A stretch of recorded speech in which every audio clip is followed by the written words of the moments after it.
Hey, I'm Steve. What do you get when one video becomes a second video? That's what's going to happen today. We talked about the 280 the other day. And people started saying, well, what about the 280 actually improved? I mean, that's a darn good rifle. And actually, there's some rifles chambered in it right now. So is it worth it? I mean, what do you get out of it? Well, a lot of people claim that it's almost virtually the same as a 7mm Remington Magnum. Okay. So why would you ever need a 280 actually improved if you've already got a 7mm Remington Magnum? Well, 280 actually improved does offer some attractive things. First of all, what is a 280 actually improved? The 280 AI, well, basically took the 3006 brass, changed to a 40-degree shoulder angle,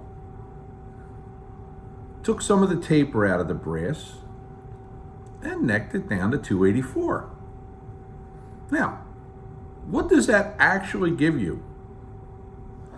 Well, the first thing I noticed is in a reloading manual, the Nosler reloading manual, is that their tests are done with a 26-inch barrel versus a 24 for the Remington 7mm Magnum. So you're going to have to take what I'm going to give you with just the tiniest grain of salt, or at least a little understanding that, well, experiences will vary depending on your barrel length. So, you take your 150 grain bullet, which I look at as probably the most popular grain bullet shot out of the 7mm Remington Magnum. Zips along, really good. 3,100 feet a second, almost 32.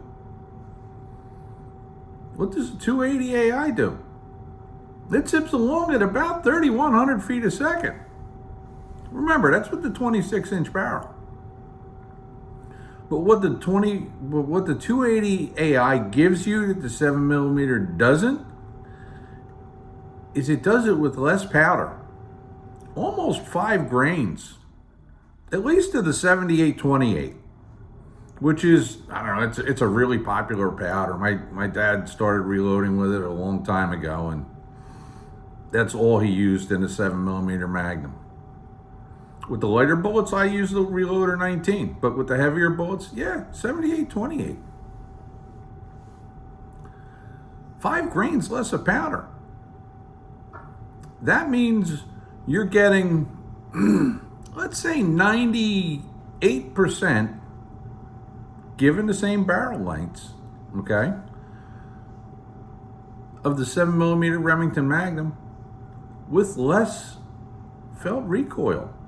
I mean, 5 grains of powder it's a big difference. That also brings us to another video that we just did recently, is cartridge efficiency. If it's getting darn near the same velocity with 5 grains less of powder, it's more efficient cartridge. Less likely to have powder residue. Less likely to be a barrel burner. Less likely to have overwhelming amounts of heat in the throat of the barrel, which also contributes to burning the barrel. Now, what's the downside of the 280 AI? Well, it's simple. You might not be able to walk into your local store and have but maybe one loading of it available.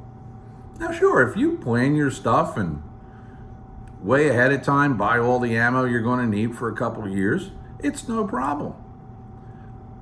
But if you're the type of hunter that goes out 2 days before opening day and needs to find the same load that they're shooting already, you might have an issue. So, 280 AI, admittedly, it's a darn good rifle. It beats the 280. Beats the 284, but that's a short action. So, tell me, am I right on the 280 AI? Is it all that it's cracked up to be? Numbers don't lie. Ballistics don't lie. It's a darn good rifle. And it's becoming more popular every day, slowly but surely.